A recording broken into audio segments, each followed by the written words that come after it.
ওইখানকার পরিবেশ পরিস্থিতি রাষ্ট্র হিসেবে অনেক ভালো। সারা বিশ্বের মধ্যে শান্তিপূর্ণ দেশের মধ্যে ওমানের স্থান র্যাঙ্কিংয়ে 5-এর মধ্যে থাকবে। খুবই ভালো একটা দেশ এবং যুদ্ধের পরিস্থিতি বিবেচনা করলে খুবই ভালো একটা দেশ। যারা কাজ জানে তাদের জন্য সমস্যা না, যারা কাজ না জানে তাদের জন্য একটু সংকটে ঘুরে যায়। কনস্ট্রাকশনের কাজ, হাট কাজটাই বেশি। হাট কাজটা যারা করতে পারে একটু ভালো আছে, আর যদি হাট কাজ না করতে পারে তো তারাই ভালো না। আমি আসছি ইরাক থেকে, চলে আসছি। আমার কাগজপত্র নাই, কাগজপত্র দেয় না, অনেক টাকা পয়সা লাগে। সরকার কোনো খোঁজ নেয় না, এম্বাসি কোনো খোঁজ নেয় না। অনেক বাঙালি জেলে পোস্ট আছে। এই বর্তমানে আপনার যুদ্ধের জন্য একটু কাজ কামের সমস্যা হয়, যুদ্ধের জন্য কাজ কামের সমস্যা। বর্তমানে অনেক লোকে আপনার কাজ কাম নাই, পরিস্থিতি একটু খারাপ হয়। অনেক মোটামুটি যুদ্ধটা যদি একটু আপনার কন্টিনিউ আপনার বলতে বলে অলরেডি সব শেষ, তারপর একটু কাম কাজ চালু হইতো। আপনার আমরা তো হোটেল ডিপার্টমেন্টে কাজ করতাম। আমি আপনার আড়াই মাস বসা থেকে আজকে আপনার বাড়িতে চলে আসলাম। ছুটিতে আসছি, আপনার আবার 2-3 মাস পরে চলে যাব। আমি আপনার এলামারের ভিসা, আমার ফ্রি ভিসা। ওখানে আপনার কাজ আমরা নিজে বিচারা করানো লাগে না। প্রথমত গিয়েছিলাম আমি সেলুনের কাছে গিয়েছিলাম। ওইখান থেকে আপনার সেলুনের কাজ বেশি ভালো লাগে না। তারপর আমি চেঞ্জ হয়ে এলামারের ভিসা আসি। এলামারের সুখ সুবিধা ভালো।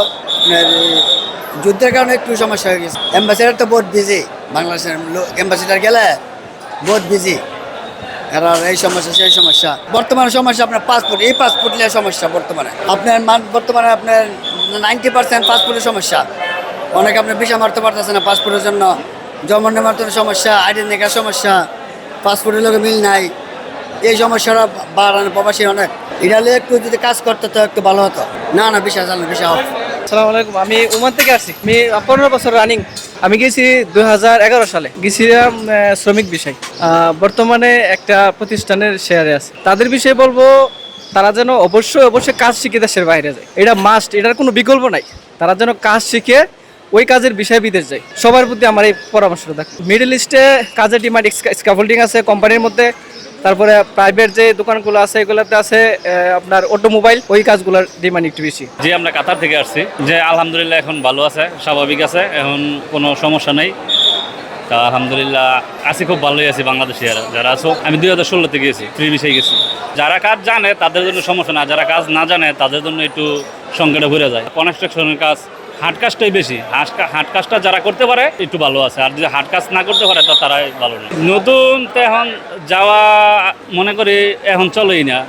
এখন নতুন না যাই আর দেশে কিছু করুক, এটা ভালো। এখন বর্তমানে কাজ অনেকটাই কম। হ্যাঁ, এটা দিয়ে ওইখান থেকে বললে, যদি বলি বাংলাদেশের লোক তোমরা যাইও না, তোমরা ওইখানে আসো, তোমরা কাজ করতেছো না, যাইয়া ওইখানেও কান্নাকাটি হাউ মাউ এইগুলি করতেছে।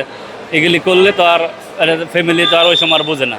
এত টাকা খরচ করে বেস্ট এখন না যাওয়াই ভালো।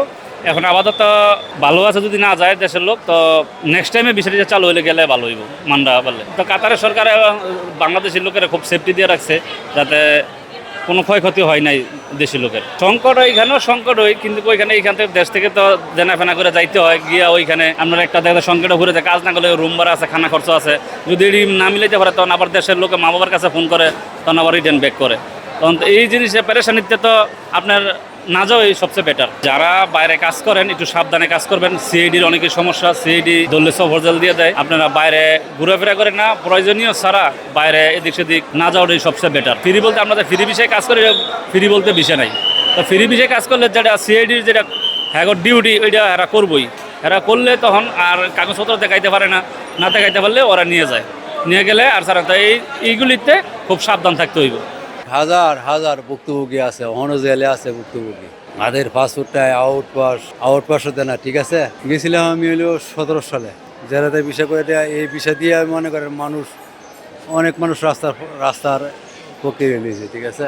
এটা হলো বাংলাদেশ সরকারের দায়িত্ব এবং বাংলাদেশ এম্বাসির দায়িত্ব। যে এম্বাসি ইরাকের, এই এম্বাসি ভালো না, ঠিক আছে। তাদের অনেক প্রবলেম, কোনো সমস্যার দিকে তারা যাওয়াই না। গেছিলাম আমি 4 লক্ষ টাকা খরচ করে। আর এখন বর্তমান মনে করেন যে বিষয় দেয় 5 লাখ, 7 লাখ, 8 লাখ, 9 লাখ টাকা করে নিতেছে। দালালে তো নেই।